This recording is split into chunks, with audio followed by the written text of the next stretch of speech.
Hey guys, it's Makeshift. Today I'm going to show you how to cut pattern pieces for plushies out of Minky.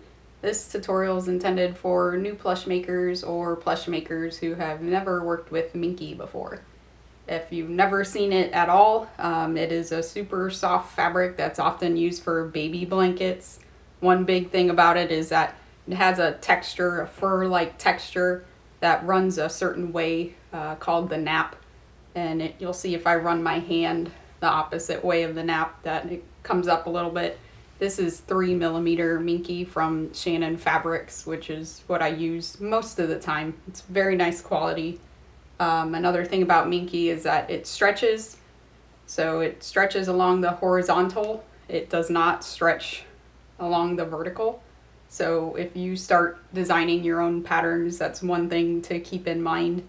That it does have some stretch to it, so it'll impact the way that your plush comes out. So when you cut the Minky, you want to have it double-sided, just so that you're often mirroring pieces, so you want one piece completely the opposite side of the other piece, so you just double it up. You want to have the right side, or the side with the nap on the inside. And this is just so that you can mark the wrong side of the fabric with your pattern piece. When you cut out the fabric, you need it to be nice and clean and not ripply like this is. So I'm going to go ahead and adjust this fabric till it lays nice and flat.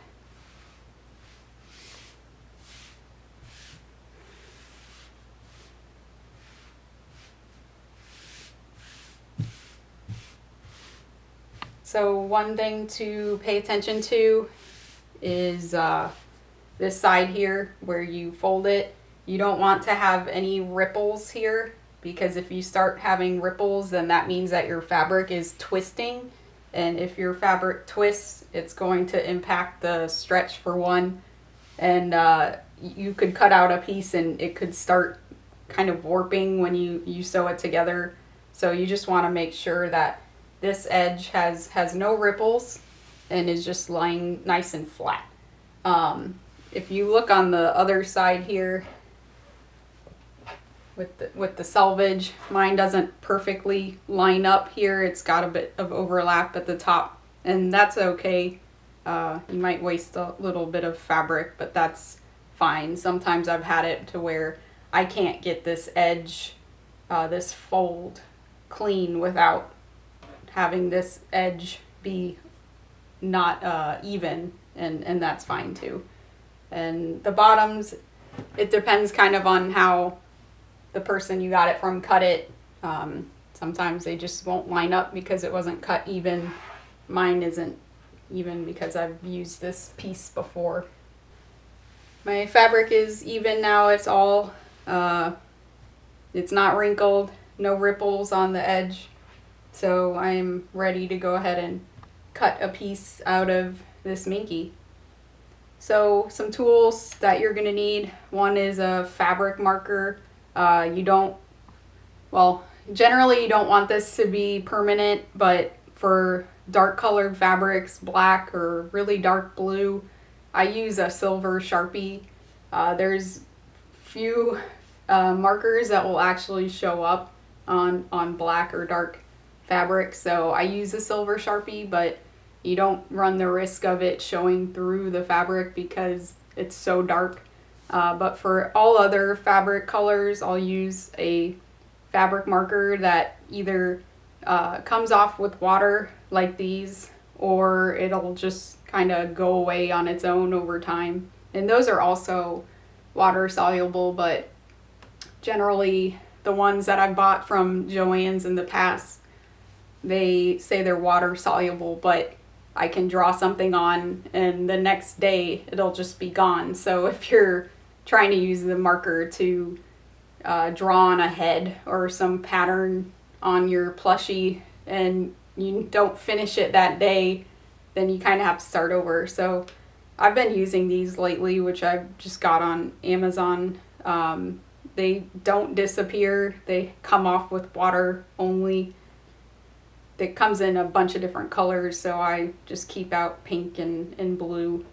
One thing is that because these markers are so strong, you are going to have to wash the sides if you have any marker left over after you cut your pieces. You'll have to wash off the edges. If you're using a light colored fabric like white or even this pink, it can show up through the fabric because the color is so light and the Minky is thin enough to show. For example, if I use blue on white, it'll show up blue underneath the fabric. So that's kind of annoying, but overall I find these markers to be a benefit rather than a negative. Got my markers. I'm going to use blue for this just so it shows up a little better for you guys.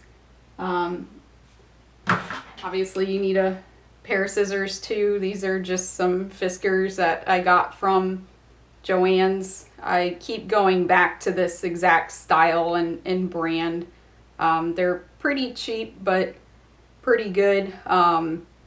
I like the grip on them. They don't hurt my hands too much. I did loosen this screw a little bit just so that it's easier on my hands. But I just buy new ones a few times a year. Instead of sharpening these, they're so cheap that it's not going to be worth the cost of sharpening them. So I just replace these several times a year. And then I keep my old pair for cutting things that aren't for fabric.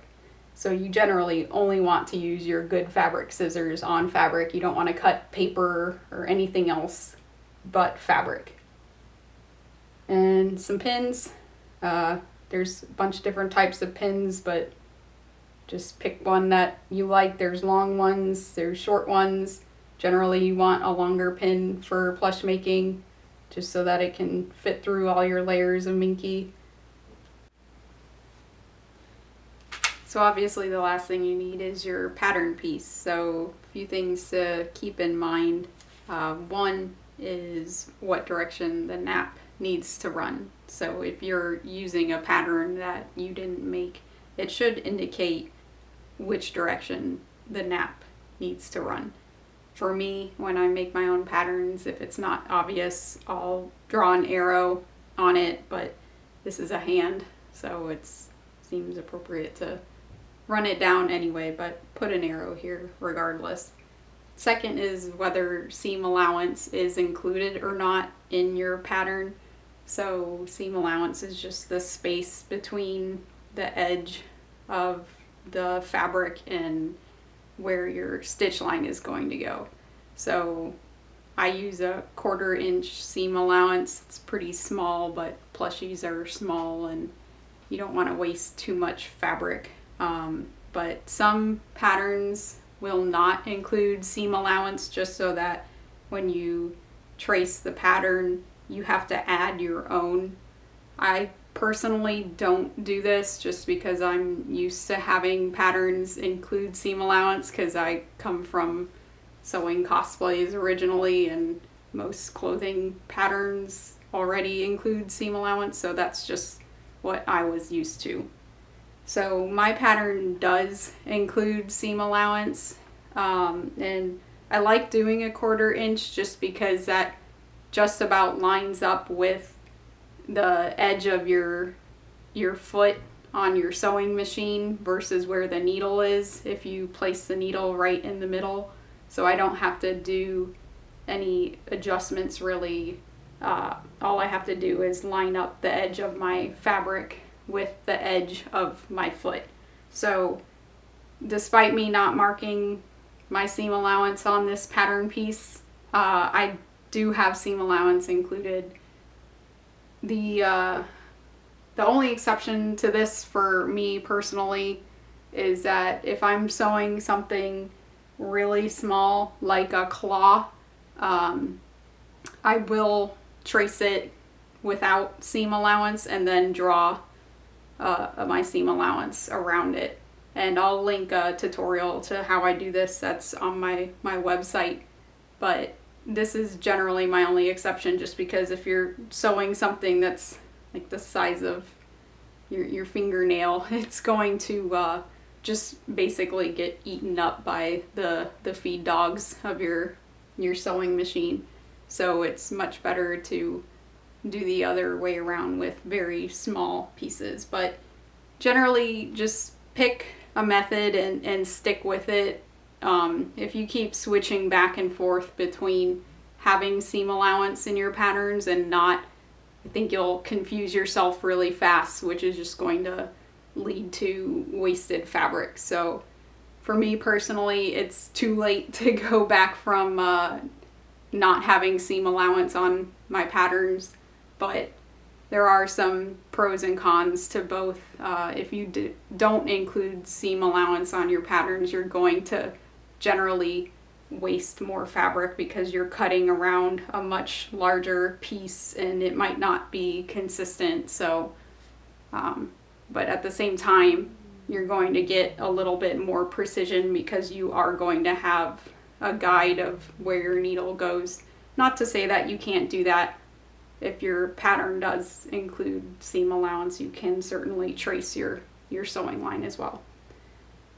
Okay, so I'm going to go ahead and trace my pattern piece.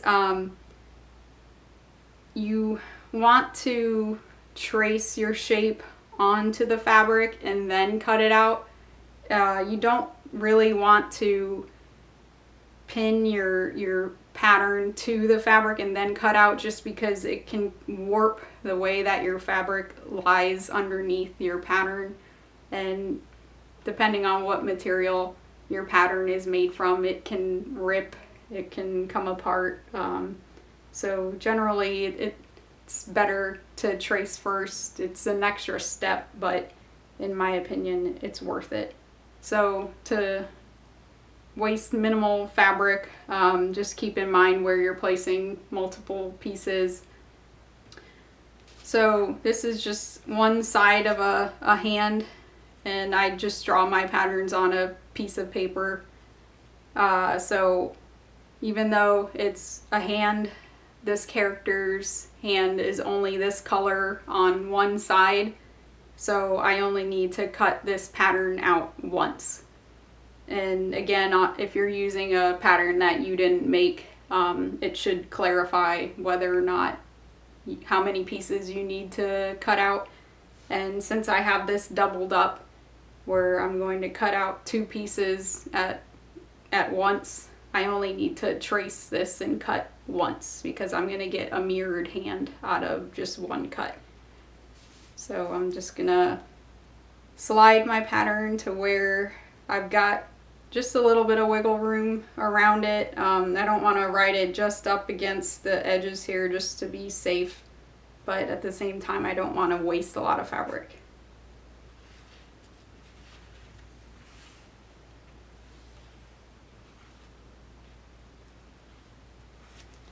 I'm using blue just so you guys can see it a little better, but if I was doing this without recording it, I would probably just use pink so that it would blend in a little better, and maybe I wouldn't have to wash off the marks if I wasn't recording.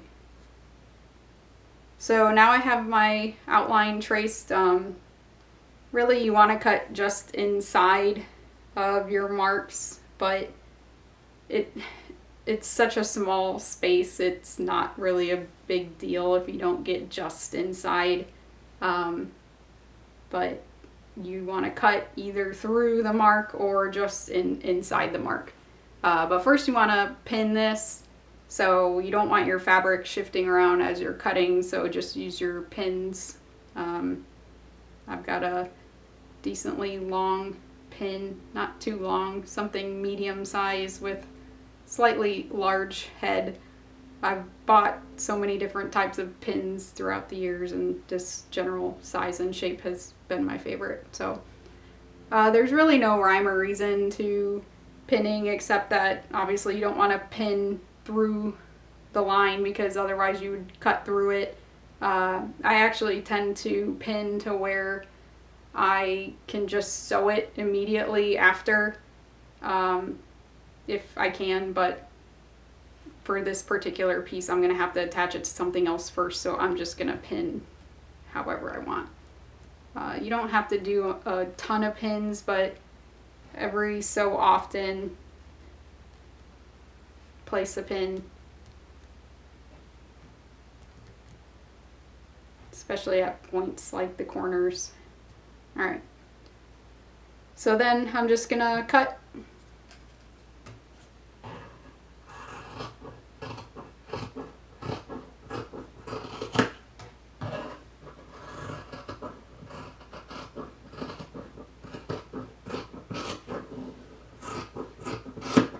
Okay, and I'm gonna just trim up the bottom here.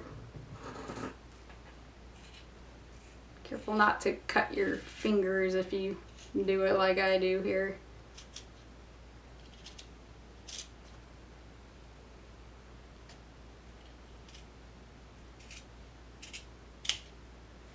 Alright.